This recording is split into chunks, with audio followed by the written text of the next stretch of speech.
Okay everyone, it's finally finished. I'm just going to flip it over first off to show you my labor of love.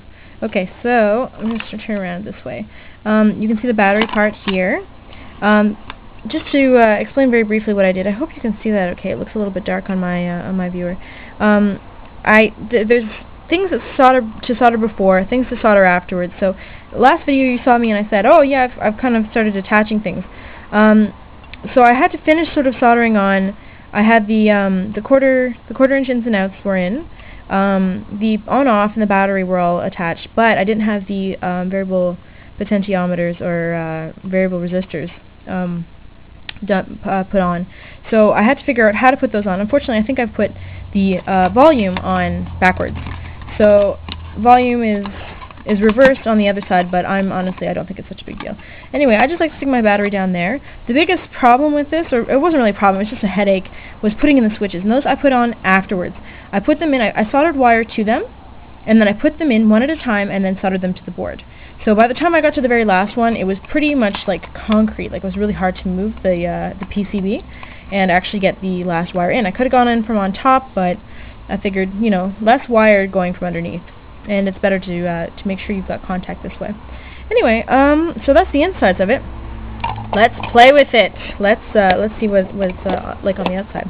Okay, so what I've got plugged in right now is a microphone, and I'm going to just try and there we go. Check it out. I'm going to just try and do some stuff. Oh, sorry. Here, I'm going to put on the. This is the. Sorry. There you go. So you have a clear channel. There is a clear channel. This is the volume. So volume zero should be over here, but as you can see, volume 0 is over here, which means I put it in backwards. It's really tough for me. I'm not really very good with the potentiometers just yet. Anyway, so this is clear.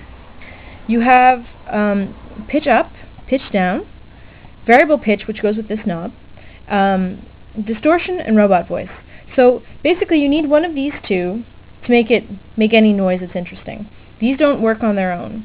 These will only actually work with this, or with this and this. They don't just work with a robot voice. I've actually made a chart for myself so that when it comes time to actually using this in a live setting, I'm not going to forget that, oh yeah, I've got robot on and not distortion. I can't do anything anyway. That's clean. Robot voice. Hey, I'm a robot. Wow. Robot with distortion. I found a little bit higher. I've actually figured out the pitch up of the distortion is about a major fourth. Yeah, it's because I'm a music geek, so that's what I figured out. Anyway, I'm going to take the robot voice off just so you can hear pitch up, pitch down, and variable pitch without it, and then with it. Hopefully I have enough time left because this is a very quick video. So let's turn this off. There we go. It's really hot. Go! Let's turn this one on.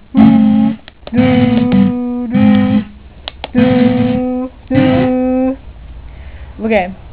Sorry, one sec.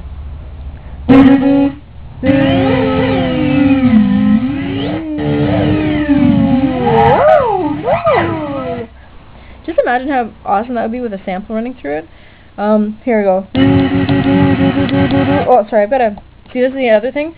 Pitch up and pitch down don't work if variable pitch is on, so turn that off.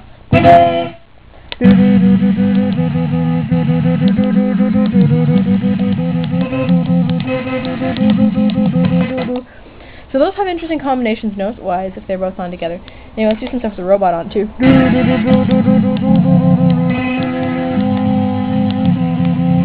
I find it really deepens the sound, the robot voice, when it's on with the distortion. I'll do variable pitch with it.